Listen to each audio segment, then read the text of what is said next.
Assalamualaikum warahmatullahi wabarakatuh. Ketemu lagi kita di semester 2. Bab yang pertama yang kita pelajari di semester 2 ini yaitu tekanan zat dan penerapannya dalam kehidupan sehari-hari.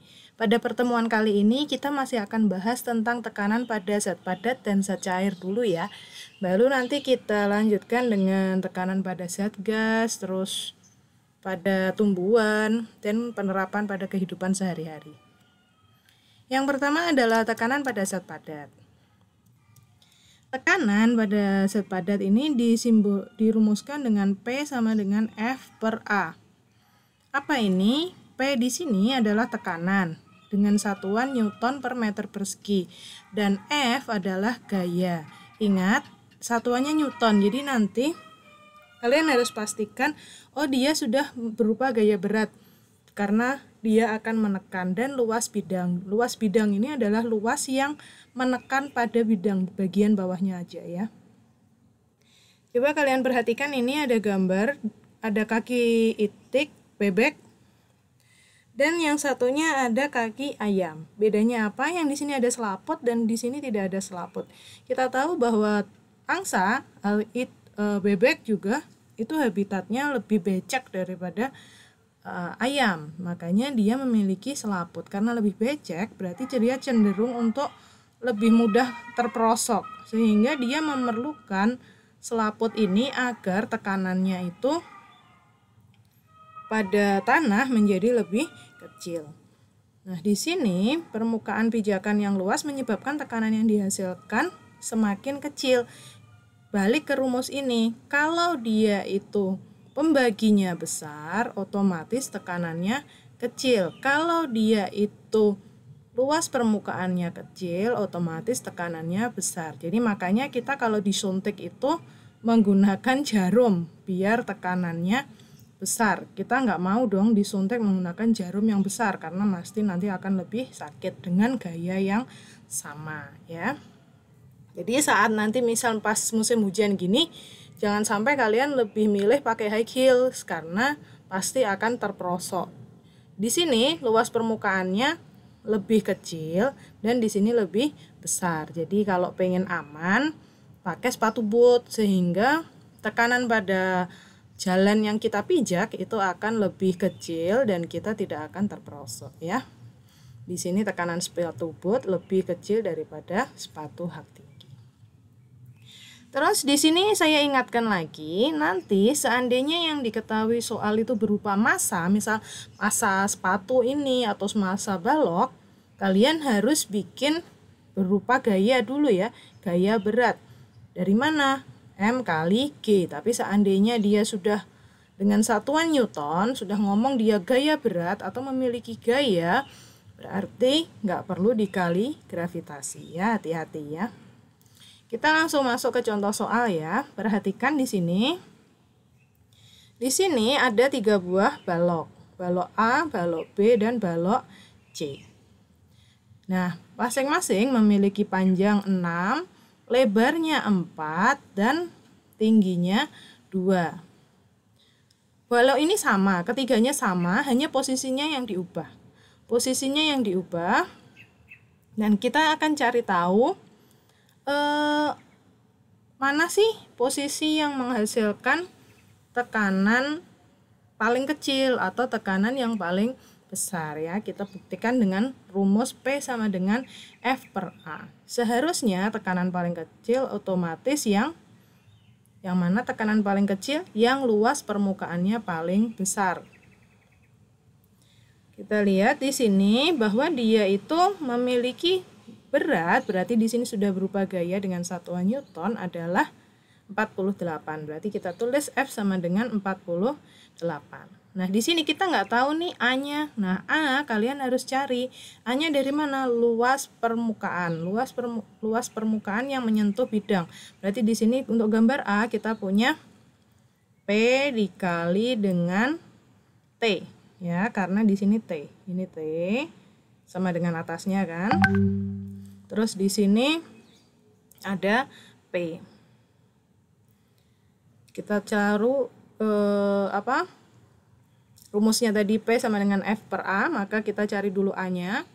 A pada balok A berarti P kali T adalah 6 dikali dengan T-nya kita punya 2.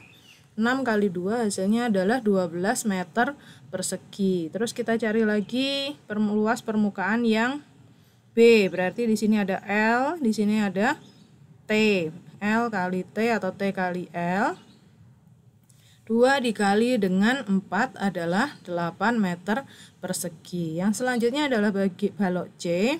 Balok C berarti P dikali dengan L.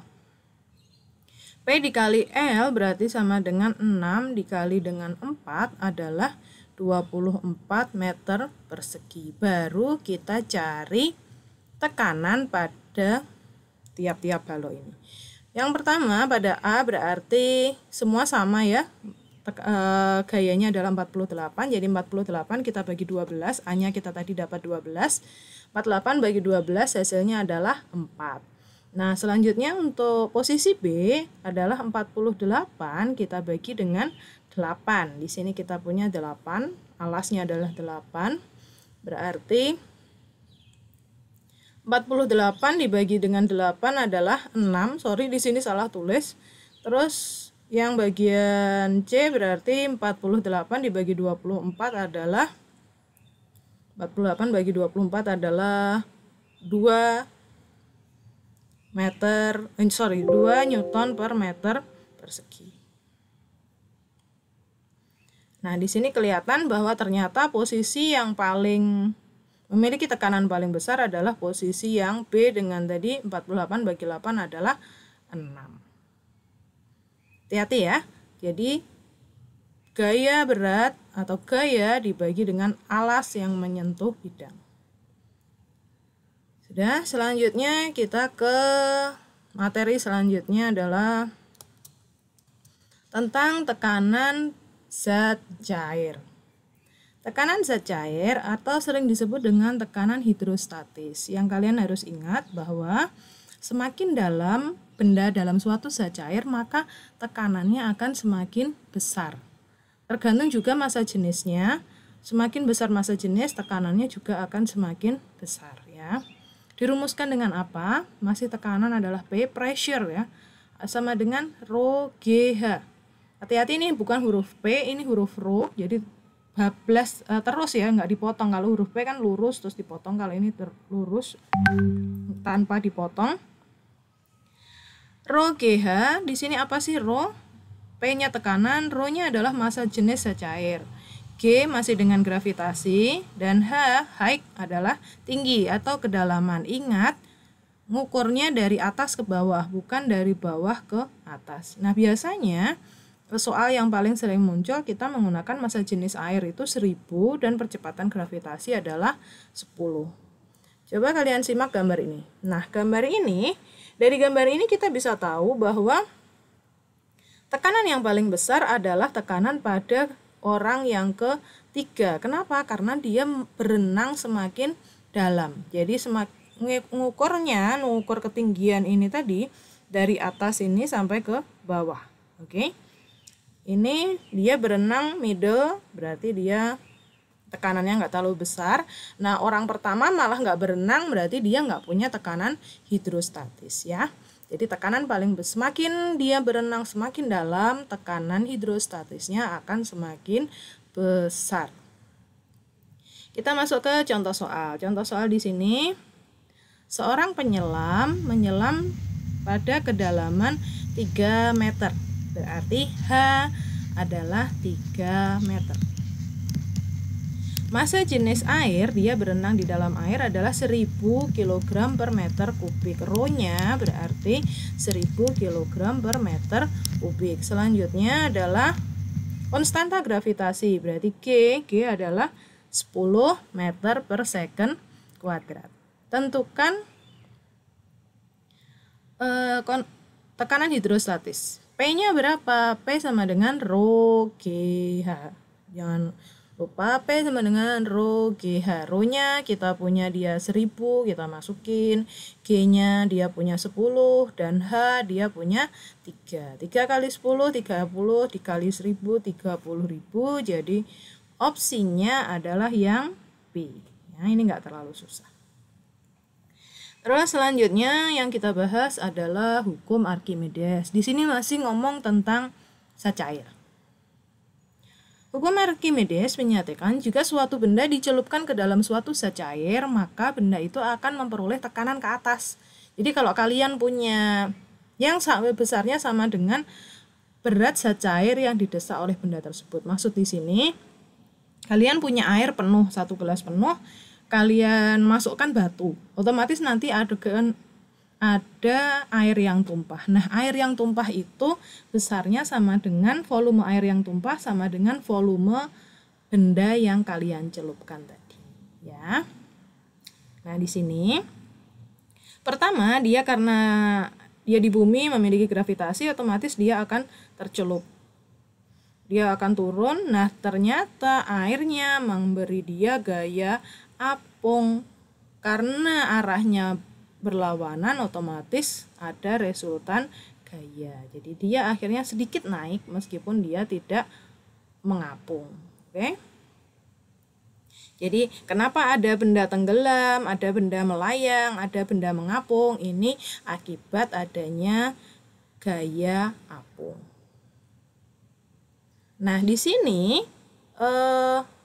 karena adanya gaya apung ini, Archimedes akhirnya ngomong bahwa kita bisa buktikan nih kalau ternyata berat benda waktu di udara itu berbeda dengan berat benda waktu di air. Jadi kalau kalian pas bermain air sama temannya, di udara kalian nggak bisa gendong temannya, tapi kalau di air bisa. Kenapa? Karena adanya gaya apung tadi. Jadi airnya membantu adanya gaya apung sehingga teman kalian terasa lebih ringan.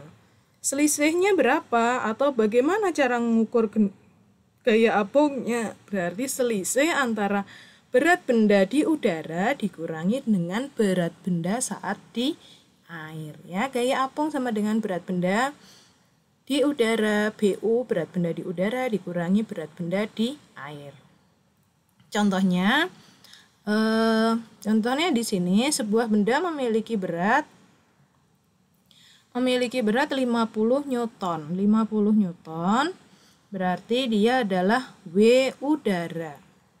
WBU, kita tulis WBU-nya adalah 50 Newton. Ketika ditimbang di dalam air, beratnya hanya 45 Newton. Ini di dalam air, berarti WB air, WBA sama dengan 45 Newton.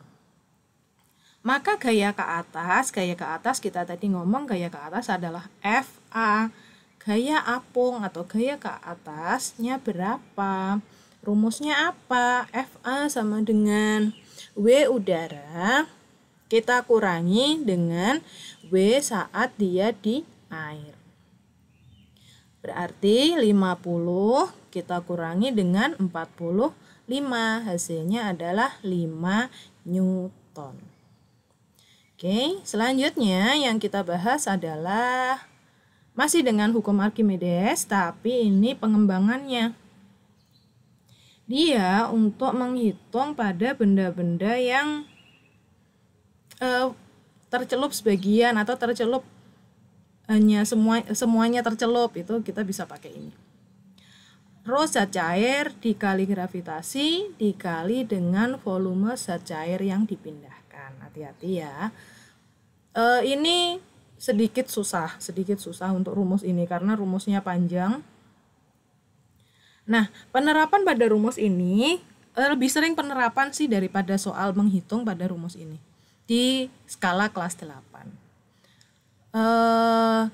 Untuk mekanisme keluar masuknya kapal selam. Jadi kapal selam itu kok dia bisa sih menyelam, dia bisa sih melayang-layang di air, kok dia bisa sih mengapung di air. Ternyata kapal selam ini dilengkapi dengan lambung kapal.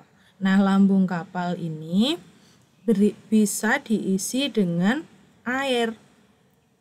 Kalau diisi dengan air, otomatis beratnya akan bertambah dan dia otomatis akan tenggelam.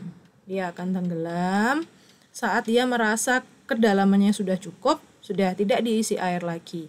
Nah, saat dia itu pengen nih airnya dimasukkan sampai lambung kapalnya penuh, udaranya keluar sehingga dia masuk kan. Terus habis itu saat dia pengen lagi muncul ke daratan, airnya dikeluarkan lagi dari penampung lambung kapal ini sehingga udaranya masuk, massa jenis dari kapalnya berkurang dan dia lama-lama akan mengapung ya. Jadi kenapa kapal selam bisa mengapung dan tenggelam? Karena memiliki lambung kapal. Terus habis itu contoh soal dari rumus tadi. Dari rumus FA sama dengan rho GV tercelup. Itu penerapannya seperti apa? Penerapannya seperti ini. Diketahui massa jenis air adalah 1000 dengan percepatan gravitasi 10. Jika benda tercelup dalam air volumenya adalah 20, gravitasinya 10 dan volume tercelup, hati-hati volume tercelup ya. Jadi nanti nggak mesti yang tercelup itu semua, tergantung soal. Di sini dia hanya ngomong yang tercelup 100% sebesar 20 meter pangkat 3. Tentukan gaya tekan ke atas, berarti FA-nya berapa? FA sama dengan massa jenis zat cair dikali dengan gravitasi dikali dengan volume yang tercelup. Massa jenisnya kita punya 1000, gravitasinya kita punya 10 dan volume zat cair yang volume benda yang tercelup adalah 20. 10 kali 20 200 kali 1000, seharusnya di sini 200.000 ya. Saya kurang nolnya 1, maaf.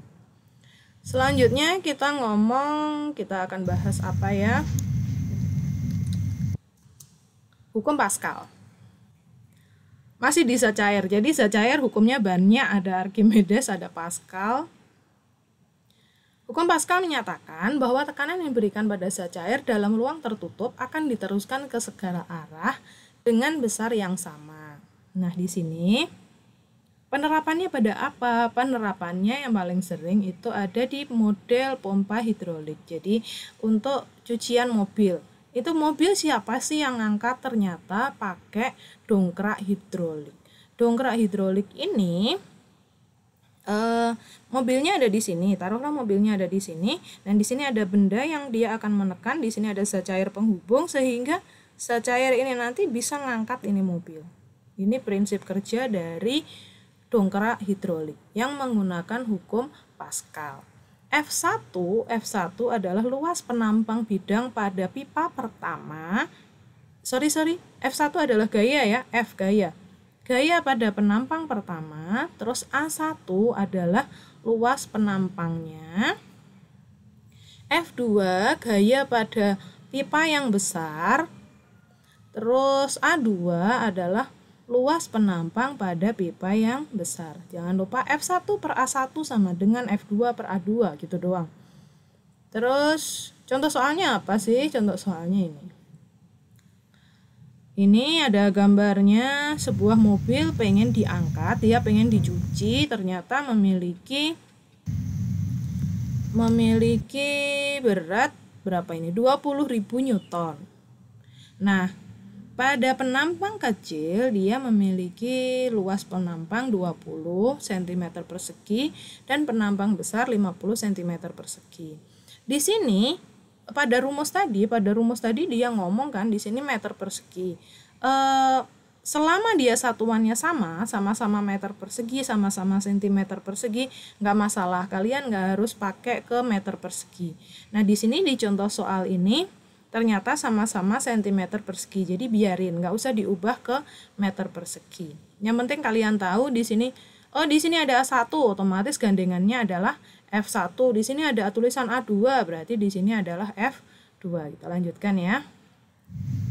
Terus di sini ada A1 20. Penghisap besar A2 adalah 50. Habis itu kita tahu bahwa di sini tadi F2, berarti F2 adalah 20.000. Gaya untuk mengangkat 20.000 ini berapa? Berarti gaya yang kita cari adalah di sini F1. F1-nya berapa? Rumusnya tadi adalah F1 per A1 sama dengan F2 per A2. Nah, di sini kita baru masukin F1-nya kita punya berapa? Enggak ada karena ditanya. Tulis aja F1. A1-nya kita punya 20. F2-nya kita punya 20.000, masukin. A2-nya kita punya 50. Sama-sama punya 0, kita coret. Kanan kiri coret. Terus habis itu kita kali silang ya. Kita kali silang atas bawah. F1 dikali 5, 5F1, 2 dikali 20.000 atau 20.000 dikali dengan 2. Jadi 5F1 sama dengan 2 kali 2 adalah 4, 40.000. F1-nya berarti 40.000 dibagi dengan 5, hasilnya adalah 8.000 Newton. Nah, di sini karena dia hanya 80.000 Newton, ini di sini terbukti kan bahwa dia itu hanya diperlukan gaya yang lebih kecil daripada gaya yang dia miliki. Maksud saya di sini, meskipun dia itu 20.000, ternyata buat ngangkat dia hanya butuh 8.000. Makanya orang kalau ngangkat mobil atau ganti ban mobil bisa pakai dongkrak hidrolik. Nggak harus sampai mengeluarkan gaya sebesar berat mobilnya ya, karena dibantu dengan hukum Pascal. Terus tolong diulang-ulang nontonnya biar kalian bisa paham, oke? Silahkan dikerjakan untuk latihan soal yang ada di e-learning, ada di KI 3 dan PR-nya ada di KI 4. Terima kasih. Assalamualaikum.